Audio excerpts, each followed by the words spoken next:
Alright, hi guys. So I want to go through the notes with you on what writing equations in two variables is. So hopefully you got a chance to either print out sort of the outline, or if not, if you don't have a printer, I will handwrite them with you. So today might be a little bit of writing if you don't have a printer, but it's still totally fine. Alright, so this is writing equations in two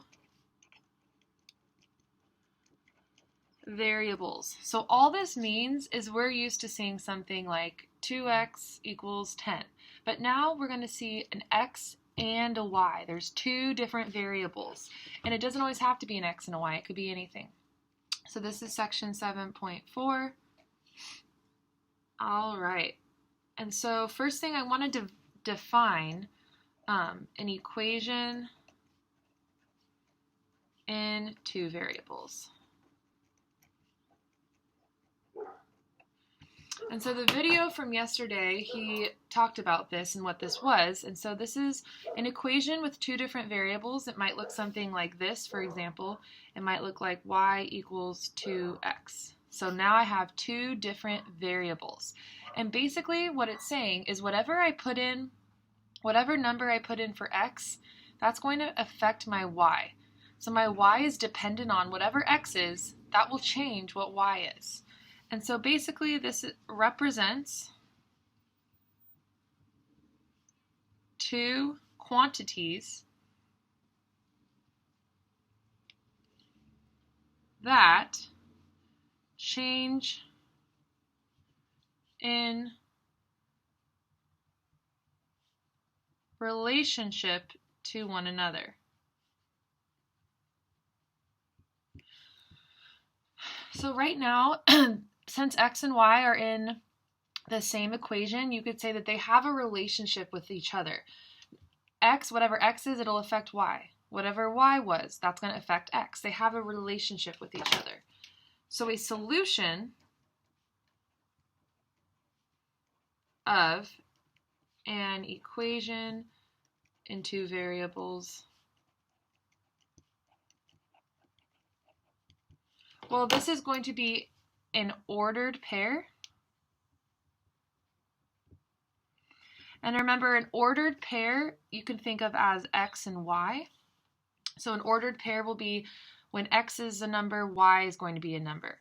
So right now I'm thinking my solution will be, well, if x was 2, 2 times 2 is 4, my solution would be 2 and 4, because that makes this true, that satisfies that equation. So it's an ordered pair that makes the equation true.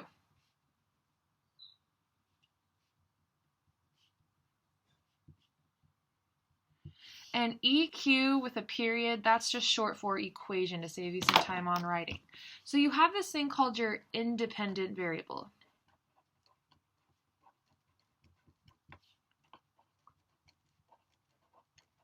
And I want you to think, okay, so variable means letter. Variable's talking about an unknown quantity. And I want you to think about what this word independent means. What does it mean if you're independent? Well, you can basically do your own thing. You kind of are your own value no matter what. So usually it's usually x, but not always. But your independent variable, this is the variable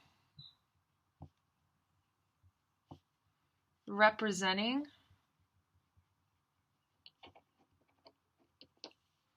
the quantity that can change freely. So I can say, oh, x is this, x is that. Well, if x in this case is independent, no matter what I plug in for x, can I say that y is anything? No. Y is going to have to depend on whatever x is. So that's what's called and known of our dependent variable.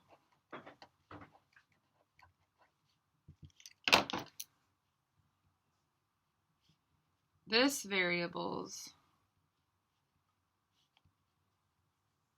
value depends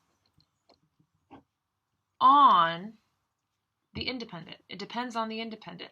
So right now, my independent variable, I can choose whatever x is, but y will depend on what I say x is. So the variable's value depends on the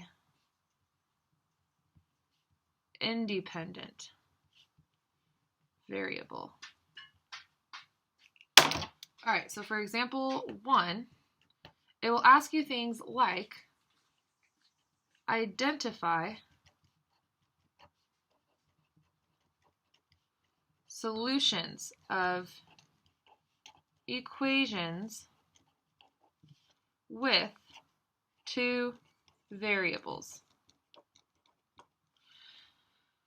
So basically you have to either say yes or no, is this, so tell whether the ordered pair is a solution. So for example A, if I'm given y equals 2x, okay, and then I'm given, here's my solution, 3, 6. Well, I want you to think back to whenever I'm given an ordered pair, remember what variable does my first number represent? It will always be x, and the second number will always be y. So right now, x equals 3, and this is saying y will equal 6. So now I just plug in my numbers and I see if it's true. Well, if y equals 6, I plug in 6 for y, I substitute that in, and that's going to equal 2. And remember, right now the x is right next to my letter, and that, bam, means multiplication. And I plug in x is 3, so I plug in that. So I think 2 times 3 is 6. So does 6 equal 6? My answer is yes. So when it says tell whether the ordered pair is a solution, your answer would be yes. For example B, I have y equals 4x minus 3, and my given solution is 4, 12. And again, this 4 is going to be x, my 12 is y. It will always go x, y. And so now I just plug in what I know. So if y is 12, I plug in 12 for y equals 4 times x is 4 minus 3. I do order of operations. I do multiplication first. So I get 4 times 4 is 16. I bring everything else down. 12 equals 16 minus 3. And I think, well, what is 16 minus 3? 13. So I think, does 12 equal 13? No. So your answer for B is going to be no. All right, and so the last thing, hopefully if you printed these out, awesome. If not, I know it can be a lot of writing. You know what, I'm going to pause it right here because I think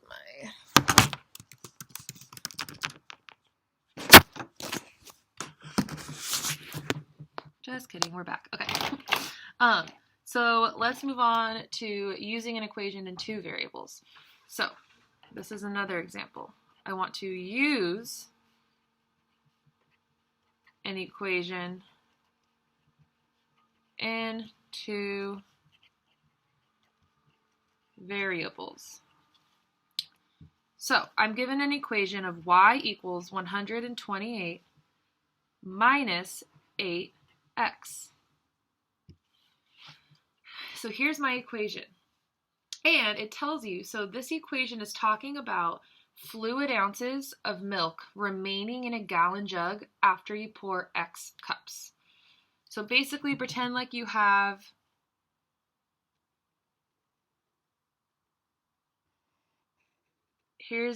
pretend this is a gallon of milk.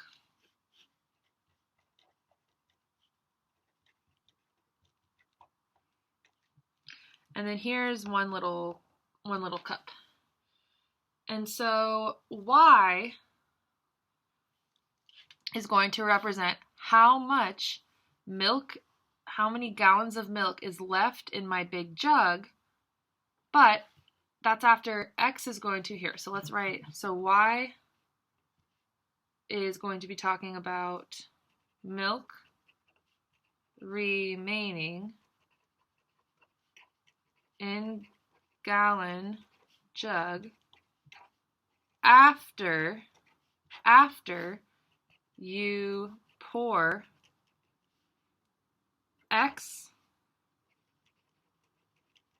amount of cups. So basically what it's saying right now is X is talking about cups you basically take out, because you're pouring this gallon of this big jug and you're pouring it into these little cups. And X is representing how many of these cups full did you take out of your gallon jug. Well, basically that whole thing is represented by this equation. So just to start off, if I wanted to define, so part A, I want to know what is my independent variable and what is my dependent variable.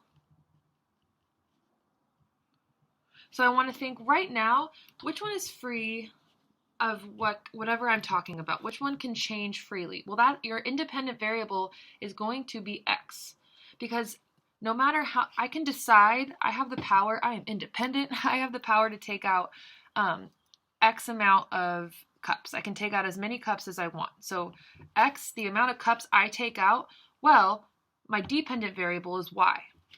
The amount of milk remaining will depend on how many cups I take out. So your independent variable is X, your dependent variable is Y. So now if I were to ask you this question, so for part B, how many, or I'm sorry, I'm going to say how much milk is left in jug after taking out 10 cups. 10 cups. So I want to know how much milk is left in my jug after taking 10 cups. Well, and I'm going to move on to a different piece of paper. And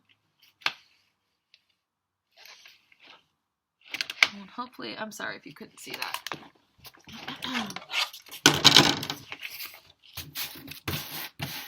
All right, so how much milk is left after taking out 10 cups? Well, since my equation is Y, so my amount remaining is going to be equal to 128 minus 8 times however many cups I take out. Well, if I take out 10 cups, I will replace X with 10, and now I'm solving for Y. Y is dependent on whatever X is.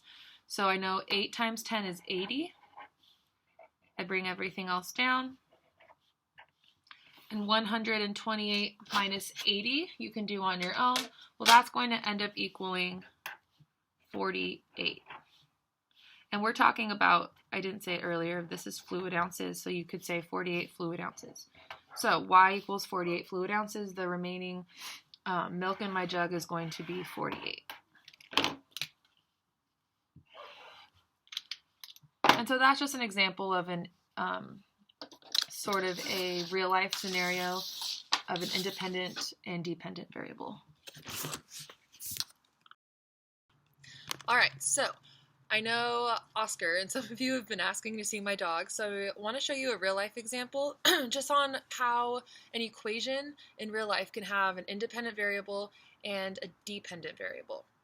So I'm going to share with you a situation first, and I want you thinking, which is my independent variable and which is my dependent variable, and what is the equation that I could write based off of this situation. So come here. I have some dog treats with me. Come here. Come say hi. So this is one of my dogs. This is Maverick. Oh, Maverick, I want you to look at the camera. Look at the people. Look at the people. Hold on. Come here. Come here. Come here. Do you want a treat? Well, this is going very well. All right, so let's say that I have dog treats. This is my jar of dog treats. Every scoop that I go in, no matter what, every scoop, I will come out with 2 dog treats. So, no matter how many scoops I take out, that will depend on how many dog treats my dog gets. So let's say I do 1 scoop. well, how many dog treats will my dog, her name's Maverick, how many dog treats will Maverick get for 1 scoop? That's 2. So let's say I do 2 scoops. I can choose, I'm being independent, I'm making the choice to choose 2 scoops. Well, if each scoop is worth 2 dog treats, 1, 2, I now think, well, how many dog treats do I have? So I want you to think about, I want you guys to see her face. Turn this way, turn this way. Oh, you got some snot. So I want you to think about what is an equation that I could write based off of this story, and what is my independent variable, and which of these, so which one's x, and which one would be y? What is my dependent variable? And we'll talk about it in a second. Alright, hi guys. So hopefully your equation about the dogs and the treats and the scoops looks something like this. You should have something like y equals 2 times x. Now, you're thinking, well, what is my independent variable, and what does that mean? My independent variable is going to be x. And what does x in this case represent? 2 times x is however many scoops I take. So it's 2 times however many scoops I take. Because I know that each scoop is really 2 treats I'm talking about. And my y is going to depend on how many scoops I decide to take out. So y is my dependent variable. And what does y represent? Y is representing how many dog treats my dog gets. So how many treats, and go ahead and write this in your notes, how many treats you can say dog gets. So if I were to give you an actual question and say, okay, well, how many dog treats will my dog get if I took 12 scoops? 12 scoops. Well, 12 is going to equal x, so you're plugging in x for 12.